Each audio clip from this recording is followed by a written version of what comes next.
So it will be a complete waste of time if you develop content on your website, either on your pages or as blog content, and it doesn't rank organically on Google, right? In this particular video, I want to help you understand how to optimize your individual content for search engine and help your content at the end of the day to rank organically on Google's search engine result pages. So if this exactly is what you would like to explore, or if this exactly is a knowledge you would like to gain, so stick around as I walk you through how to optimize either your individual pages across your website or your individual blog content for organic visibility. So welcome back here, guys. Let me give you a bit of background to some of these things.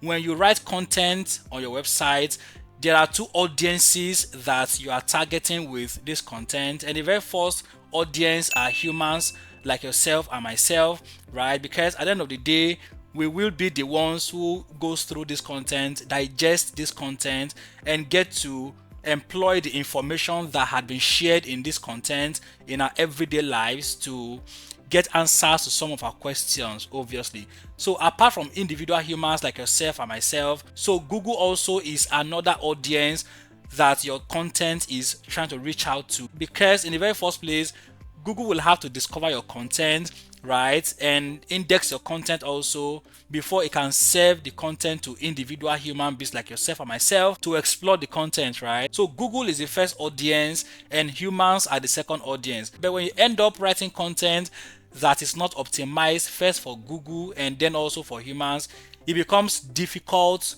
to help your content get visibility organically on Google or on other search engine platforms, right? Which obviously means that the only visibility your content gets at the end of the day is when you share it manually with some of your friends on your DMs, which of course you don't want to get yourself into.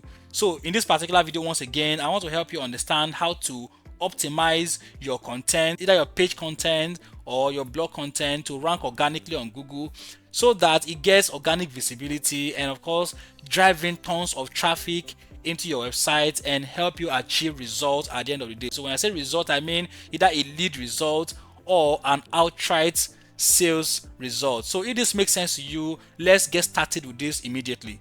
So when you finally decide to start optimizing your content for organic visibility on Google, there are just about two things that you need to bear at the back of your mind. And the very first one of them is understanding Google's ranking factors. And the second of them is the search engine optimization checklist, right? So there are several ranking factors that have been released by Google, about 200 of them obviously, and of course we will not be covering all of that in this particular video because of the length of this video and of course your time also. But there are just about 3 of them that I'll be mentioning, and these 3 are actually very key to every SEO success. And the very first one of this ranking factor is the content relevance. Your content must be relevant to a searcher's need, right? So take for instance, a guy searches for how to prepare fruit salad in about 5 minutes. There are a couple of things this guy is actually looking for. Probably he's looking for the recipes for preparing fruit salad, and of course the timing that it would take anyone to prepare a delicious fruit salad, and maybe a couple of other little things that may be related to the preparation of fruit salad in 5 minutes. So your content must be relevant to the searcher. And the second ranking factor under my consideration is the content quality, right? Your content must be of good quality. A user must feel satisfied when they go through your content. You don't want to put up a content that a guy reads and bounces away to go look for answers elsewhere, right? You must write your content and ensure that your content is good quality. So the third ranking factor under this consideration is the backlink. So in this particular video on off-page SEO, one of the things I mentioned was actually backlink, right? And of course I did mention that backlinks are very important for off-page SEO endeavor, right? So for every off-page SEO activity that you engage in, the singular goal is to get backlinks, and backlinks are actually ranking factors.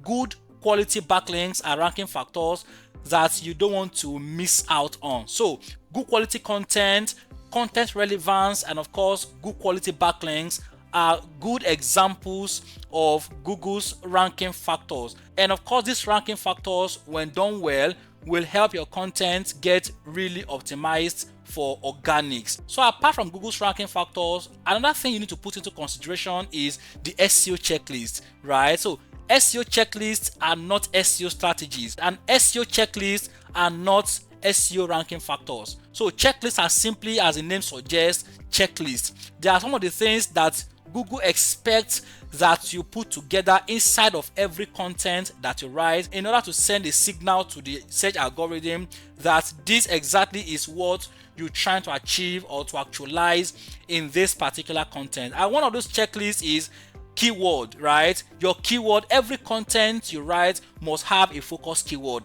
There must be a particular keyword that you are trying to optimize for, right, inside of a particular content, either your page or your blog content. And the second checklist is the fact that your keyword must be found at the title of your content. Every content you write must have your focus keyword showing forth either in the mixture of words or exactly as it is at the title of your page.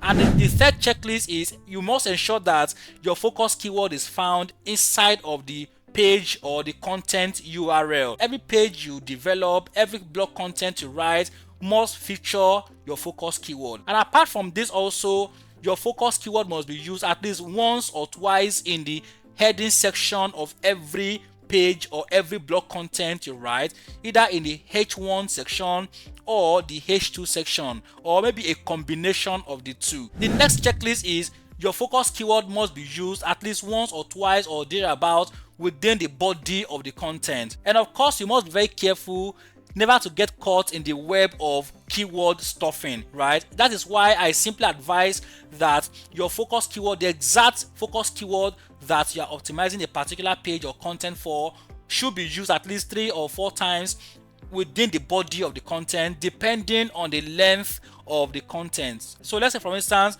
you're writing a content of about 1,000 words. You should try as much as possible to use the exact focus keyword at least maybe twice or 3 times or 4 times within the body of the content, and getting really careful never to misuse the focus keyword, right? So apart from using the focus keyword within the body of the content as a checklist, your focus keyword must also appear in at least one of the alternative texts of your content. So if you upload an image within the blog post or the page, you should try as much as possible to use the focus keyword in the description, in the alternative text description section, which is a very important SEO checklist for optimizing your entire content. So the next checklist is internal linking. There must be internal links within your content. You want to try as much as possible to link out to other resources across your website. This is a good signal to the search engine that you are doing something really wonderful, right? Referencing